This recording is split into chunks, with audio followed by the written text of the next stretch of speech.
বিশ্বের সব দেশেই রয়েছে ধর্মের নামে অথবা বর্ণের নামে উগ্রবাদীদের দৌরাত্ম্য। তারা সব দেশ, জাতিগোষ্ঠী, সব সমাজ, সব ধর্মের জন্য চরম ক্ষতিকারক।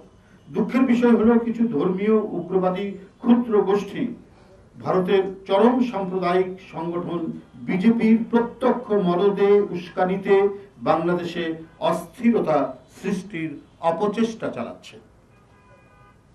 অন্তর্বর্তীকালীন সরকারের প্রতি আমাদের আহ্বান, এই উগ্রবাদীদের নিয়ন্ত্রণ করুন। বাংলাদেশে যারা রয়েছেন, ভারতের সাধারণ জনগণের বিরুদ্ধে বাংলাদেশের জনগণের কোনো শত্রুতা নেই, কিন্তু চরম উগ্রবাদী বিজেপি যদি বাংলাদেশের বিরুদ্ধে যুদ্ধ ঘোষণা করতে চায়, তাহলে বাংলাদেশের দেশপ্রেমিক প্রতিটা মানুষ এদেশের স্বাধীনতা, সার্বভৌমত্ব, সম্মান, আত্মমর্যাদা রক্ষায় রুখে দাঁড়াবে।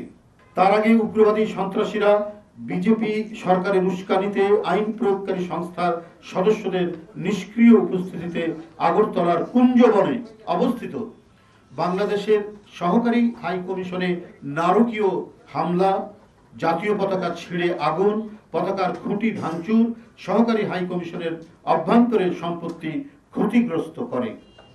আগরতলায় কূটনৈতিক মিশনের উপর এহেন নজিরবিহীন হামলা Vienna convention on diplomatic relation 1961 এর সুস্পষ্ট লঙ্ঘন।